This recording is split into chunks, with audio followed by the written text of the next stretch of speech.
ele que é presidente, né, do Centro das Indústrias do Amazonas, o Wilson Périco. Seja bem-vindo, Wilson. Muito bom dia, obrigado pelo convite, bom dia a todos que acompanham o Portal Tucumã. Então, hoje a gente vai falar sobre a questão do polo de concentrados. Essa é uma discussão que está não só aqui no Amazonas, como em Brasília, com a nossa bancada do Amazonas, que está tentando reverter uma situação que tem a ver com incentivos do polo de concentrados aqui em Manaus, que afeta diretamente Manaus, afeta mais de 7 mil empregos que são produzidos aqui no polo de Manaus. E eu gostaria que o senhor comentasse como que está essas tratativas para que haja aí um favorecimento para o polo de concentrados aqui da capital. Então, o maior impacto é social, né? Você falou dos 7 mil empregos, eu lembro que nós temos aí mais uma dezena de milhares de empregos gerados em outros municípios do nosso estado, que também correm risco. E aí, dentro desse tema, eu faço algumas análises. Primeiro, você não tem como tratar as desigualdades de forma igual. Por que eu falo isso?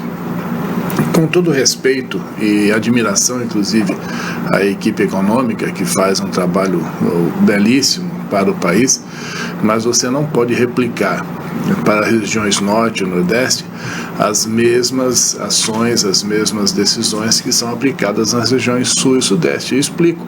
São regiões desenvolvidas, onde você tem uma diversidade de atividades econômicas, né? Na região sul e sudeste, além da indústria, você tem a agropecuária, você tem mineração, você tem o turismo pujante. Então, são atividades que dão uma sustentação maior para aquela região, que diferem sobremaneira das regiões norte e nordeste, principalmente da nossa região norte e o estado do Amazonas, que nós temos uma única atividade, que é a atividade industrial, que dá sustentação socioeconômica para o nosso estado.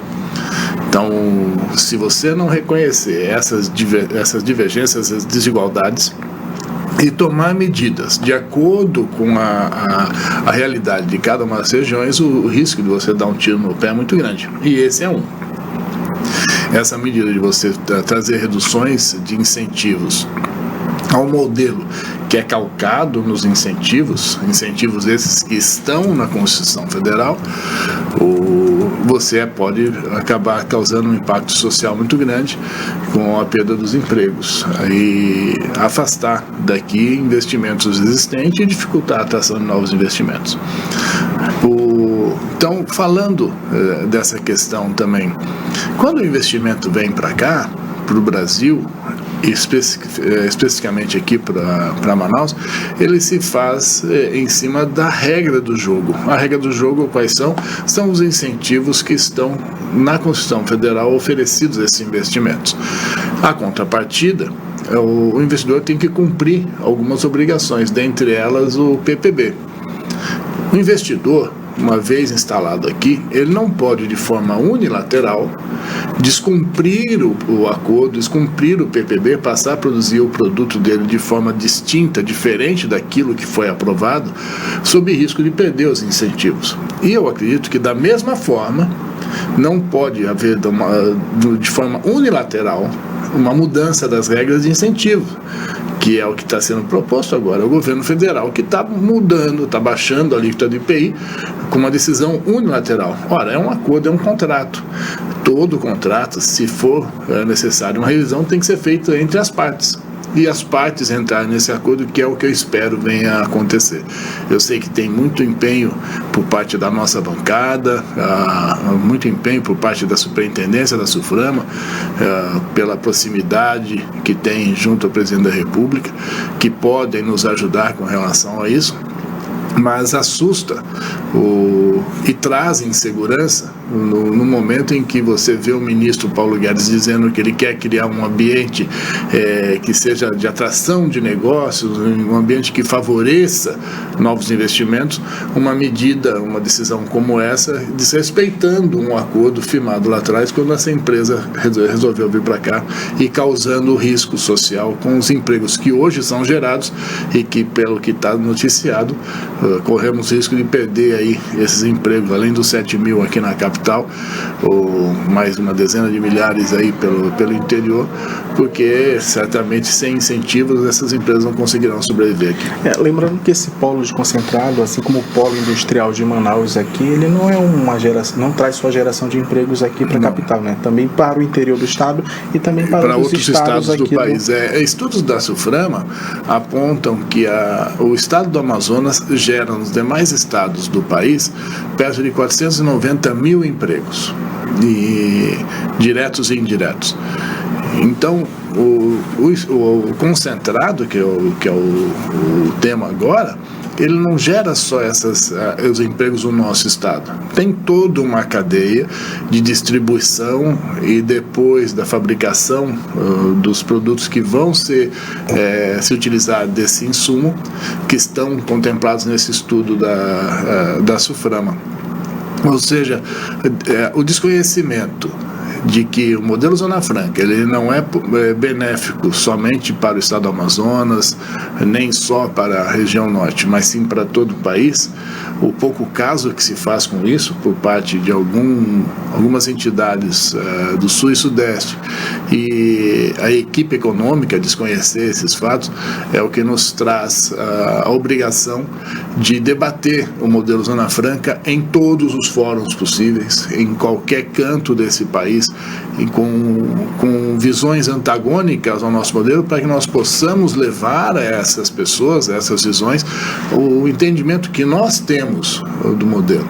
Nós temos um estudo muito contundente elaborado pela Fundação Getúlio Vargas, que demonstra todo o impacto positivo do modelo para a região norte e para a população do nosso estado, com crescimento do nível de renda acima da média do nacional, o crescimento do acesso ao ensino acima da média nacional, o retorno desse gasto tributário, que eu não considero renúncia, mas sim um gasto tributário, o que é positivo, ou seja, para cada R$1 de gasto tributário, o retorno pode ser de 1,14, ou dependendo da ferramenta econométrica, 3,03, isso em serviço público, em melhoria da qualidade de vida da população. O nosso estado, dos 27 entes federativos, é um dos únicos 8 que são superavitários. O que eu estou falando? Desses 27 estados, 26 estados mais o Distrito Federal, apenas 8 estados devolvem à União, em arrecadação de impostos federais, valores acima do repasse compulsório que recebe. E o Amazonas é um deles. São os 3 estados do Sul, 4 estados do Sudeste e 1 da região Norte, que é o Amazonas.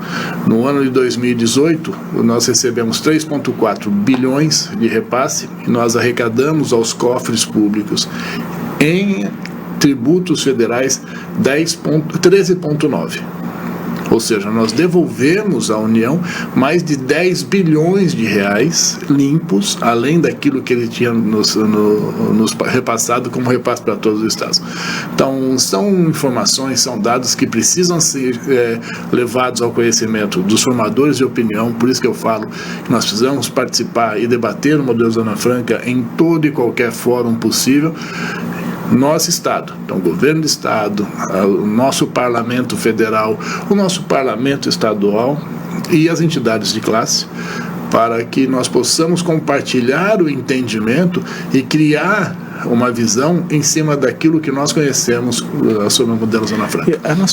Na sua avaliação, qual é a justificativa ou a medida, qual é a intenção do governo federal, do ministro Paulo Guedes, em tomar essas medidas que acabam prejudicando o polo industrial de Manaus, o polo de concentrado, a região aqui, a Amazônia? Sabe, o ministro Paulo Guedes, ele tem uma formação acadêmica de uma economia liberal.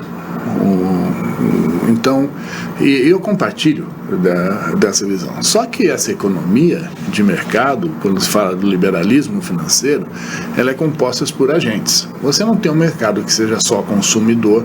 Esse mercado são os mercados que ditam tendências no mundo hoje, que são meia dúzia de países onde o nível de ensino é altíssimo, o nível científico está bastante avançado, e ali você cria tendências com as soluções para serem compartilhadas nos países que têm uma renda menor, ou seja, você pode se utilizar dessa população para gerar atividade de manufatura para atender esses mercados. Você tem outro nicho que é um misto dos dois, são países que têm um nível de ensino e têm condições de ditar tendências, e outros países que são pura e simplesmente manufatureiros. O Brasil está entre o segundo e o terceiro. E por que eu falo isso? Ele é contra a presença, a participação do Estado na atividade econômica. Então, quando ele fala dos incentivos ou renúncias, mas ele tem que observar como o Brasil se comporta nesse cenário de mercado liberal global e considerar também o Brasil dentro das dimensões continentais que tem, as desigualdades regionais. Quando você fala que a indústria brasileira ela não é competitiva, ela não é competitiva por quê? São indicadores Fabris, indicadores de manufatura, eu discuto isso com qualquer um, em qualquer cenário. Os indicadores que nós temos aqui são melhores, iguais ou melhores do que grande maioria das empresas coirmãs no mundo em todas as atividades. Eletroeletrônico, duas rodas. Agora, é verdade, nós carregamos custos que eu não tenho lá fora.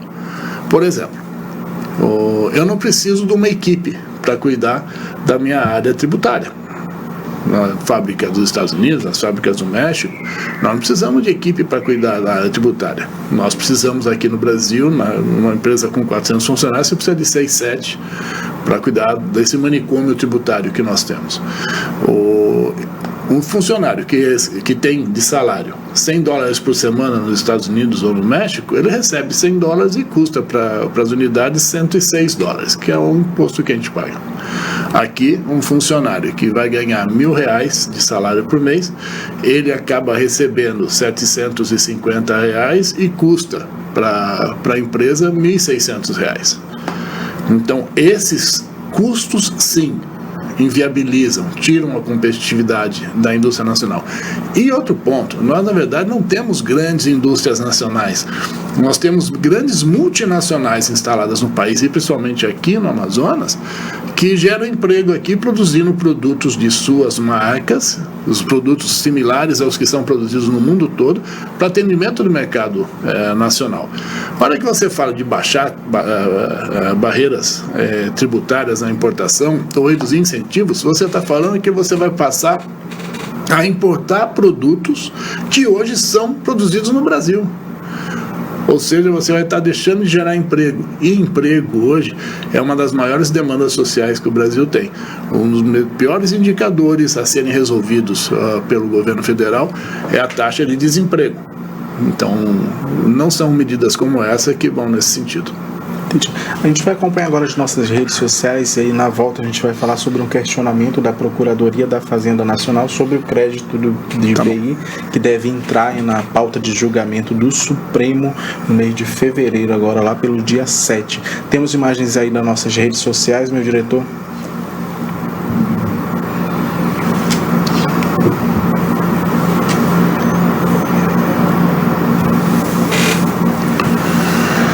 Gostaria de agradecer a participação de todos vocês aí no Tucumã Notícias, primeira edição.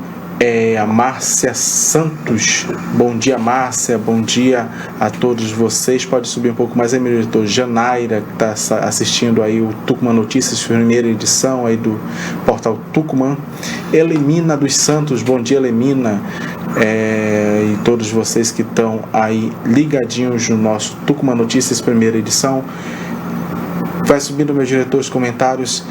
Carlos Souza dando bom dia ao portal Tucumã. Temos mais comentários de quem? Érica dos Santos, ligadinha aí no portal Tucumã, primeira edição do Tucumã Notícias. Um abraço especial para Érica. Também é o Benedito, bom dia, bairro Santo Antônio, ligadinho aí no portal Tucumã. Temos mais comentários, meu diretor. Temos o Ronildo aí, um abraço para todos. Quem mais aí? Márcia Santos, Alvorada aí. Sou de Alvorada, do oeste de Rondônia. Um abraço para todos ligadinhos em Rondônia, ao portal Tucumã, portal que compartilha informação. Nádia Lira, mais um show, nossa Manaus. Não, mas chove em nossa Manaus, hoje dia de chuva novamente. Nadira Mestrinho, do bairro Gilberto Mestrinho. Nádia Lira, João Paulo dando bom dia pra gente aí. Temos o Ricardo Souza, bom dia a todos, no bairro Santo Antônio. Temos mais imagens aí. Leila Palhas, estou em Belém do Pará, acompanhando aí o Tucumã Notícias. Um abraço a Leila. Também temos mais comentários, meu diretor? Simone Moreira dando bom dia aí para todos do Tucumã Notícias. Eliette Lima mandando um bom dia para a gente também aí. E agora a gente volta com esse questionamento que foi ingressado lá no Supremo em relação a um questionamento da Procuradoria da Fazenda em relação a esse crédito de IPI. Pois é, o Supremo Tribunal Federal, no ano passado, ele decidiu e julgou como procedente o crédito para as empresas que compram os produtos e insumos que vão ser utilizados em outras etapas das cadeias produtivas fora do modelo Zona Franca. Eu lembro que o modelo Zona Franca, ele excetua apenas 5 famílias de produtos que não podem ser produzidos aqui com incentivos federais, que são o automóvel de passeio, arma de fogo, munição, derivados de álcool e derivados do tabaco. Mas ele não excepciona o que é produto ou não. Por que eu estou falando? Se você é um fabricante de parafusos, você vem para a Zona Franca produzir os seus parafusos aqui, e você vende esse parafuso para alguém que for utilizar isso numa outra etapa de produção fora da Zona Franca, esse adquirente, essa pessoa que comprou, a empresa que comprou, vai se beneficiar do crédito dos incentivos federais que você tem aqui, principalmente do IPI. O mesmo se dá com o concentrado, por exemplo, que você vende o concentrado para os fabricantes de refrigerantes fora do modelo Zona Franca, e isso eles se beneficiam do crédito. Acontece que a Procuradoria da Receita Federal entrou com embargo, e esses embargos devem ser julgados em fevereiro, e eu espero que o Supremo ele ratifique a decisão, confirme a decisão tomada no ano passado, não ferindo o direito que a Constituição Federal confere aos que se instalam aqui na Zona Franca. O que a gente passa a perceber aí que a Zona Franca, né, tudo que se é produzido aqui em Manaus, tudo que é gerado na questão econômica aqui, a gente acaba vivendo um processo de ataques, não é? É um artifício, um artigo que está sendo prejudicado, é alguém questionando algo que está sendo... Por que é tão visado aqui o modelo econômico do Amazonas? Primeiro, existe sim um antagonismo de algumas regiões com relação ao nosso modelo, no entendimento de que os investimentos que aqui estão hoje, sem os incentivos, eles migrariam para essas regiões, principalmente Sul e Sudeste. Miopia, porque quem sair do Amazonas, quem sair do modelo Zona Franca, ele não vai se transferir para outra região do país, vai para o exterior e vai atender o Brasil produzindo fora do território nacional. O segundo é a forma como, principalmente, a Receita Federal, dentro do Ministério da Agricultura, procura equilibrar ou aumentar os cofres da União. E considera a renúncia fiscal do modelo Zona Franca, que é em torno de 24 bilhões, que eu não chamo de renúncia, eu chamo de investimento tributário, como um peso. Só que essa renúncia significa hoje 8% do total da renúncia fiscal do país, dentro dos conceitos da Receita Federal. 52% vem da região Sudeste.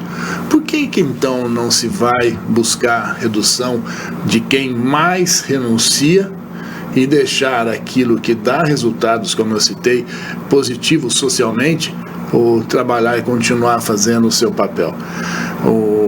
Então, esses ataques, eles acontecem, do meu entendimento, por desconhecimento, por má fé e uma ignorância conveniente por parte de algumas pessoas. Outros dizem que já tem 50 anos de incentivo, não dá para continuar com isso. Em parte eu concordo. São 50 anos positivos nos resultados tanto econômicos quanto sociais, mas ninguém buscou diversificar. O nosso estado passa pelo terceiro momento socioeconômico da sua história. Nós tivemos o primeiro momento lá atrás no extrativismo, que principalmente pela balata, né, o látex, O nosso estado foi o que mais contribuiu com a balança comercial do país, exportando uma matéria-prima. Nós não nos preocupamos em desenvolver atividades para melhorar essa atividade extrativista, buscarmos recursos, investir em tecnologia para essa atividade, e muito menos em atrair para cá o fabricante que se utilizava daquele insumo para os seus produtos. Findou que depois da Segunda Guerra, o nosso estado entrou num colapso econômico e social, que foi revertido com o advento do modelo Zona Franca. Num primeiro momento, o modelo Zona Franca foi pungente no comércio. O comércio, quem não se lembra do centro da nossa cidade, o comércio, muitas pessoas vinham para cá para fazer compras de produtos importados, porque o Brasil não permitia a entrada de produtos importados, e isso findou no ano 90, no governo Collor, com a abertura de mercado promovida por aquele governo, que praticamente acabou com aquele comércio do centro da cidade. E hoje nós estamos calcados na atividade industrial. Então, nós precisamos sim fortalecer, reconhecer todos os benefícios, tudo aquilo que esse modelo dá de contribuição, não só ao nosso estado, nem só à região norte, mas ao país, mas abrirmos oportunidades de novas atividades, novas matrizes econômicas para o nosso estado, calcadas na riqueza que nós temos na nossa região. A mineração, piscicultura, fruticultura, turismo, mas isso você não faz do dia para a noite, e isso também você não vai conseguir com todas essas atividades substituir aquilo que o Estado tem de contrapartidas e o país tem de contrapartidas advindos do modelo Zona Franca. Então nós precisamos sim desenvolver essas atividades para se somarem ao modelo Zona Franca, para no futuro o nosso estado deixar de ser tão dependente como somos hoje da capital, porque 93% da arrecadação de ICMS do estado vem da capital. Nós temos outros 61 municípios que infelizmente geram pobreza por não terem atividades lá em desenvolvimento. Então desenvolver dentro do mapeamento, da prospecção das potencialidades de cada um dos municípios, desenvolver atividades para gerar emprego e renda nesses municípios, para que eles gerem riqueza também. Aí o estado deixa de ser tão dependente da capital, e também deixarmos de ser reféns como somos de Brasília e passar por essas situações que nós passamos, que uma pessoa com uma canetada, uma decisão unilateral pode prejudicar e muito o nosso povo. Eu falo, não é prejudicar o investimento não, é prejudicar os empregos que esses investimentos geram no Brasil. A gente vai para o intervalo, um pequeno intervalo, e na volta a gente vai falar sobre a queda de 7,8% dos investimentos para o polo industrial de Manaus. Aí o senhor comenta um pouco mais sobre isso com a gente. A gente vai para o intervalo e volta daqui a pouquinho.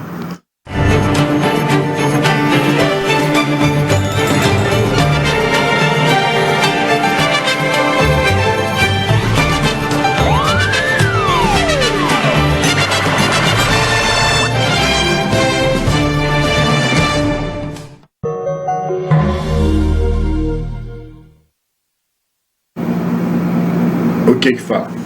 Ele fala sobre, relativo ao mês de setembro, o último dado divulgado pela Suframan. Não, mas teve crescimento na atividade econômica. Foi 7% positivo em faturamento. Deixa eu ver.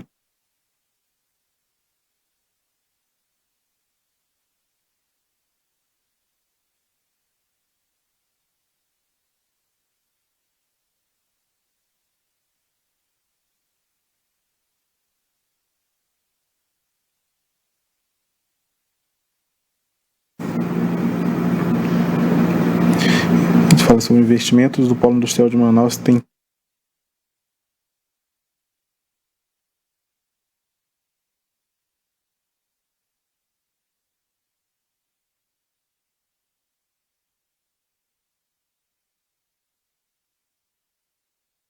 os investimentos totais de 2017 somavam 9.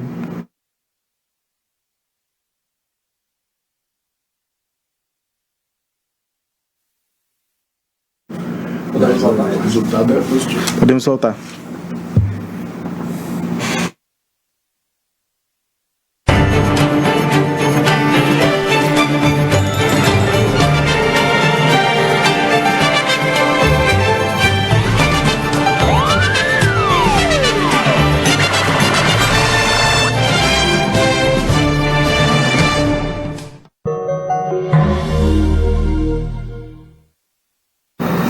Olá para você que nos acompanha no Tucumã Notícias em Manaus, são 11 horas e 27 minutos. Você que está entrando agora, estamos aqui com o presidente do Centro da Indústria do Estado do Amazonas, Wilson Périco, ele que está comentando, fazendo comentários sobre o polo de concentrados de Manaus. E agora a gente vai falar sobre a questão dos investimentos aqui para o polo industrial de Manaus. A gente teve uma queda no investimento, mas o senhor comentou ainda há pouco sobre os dados positivos.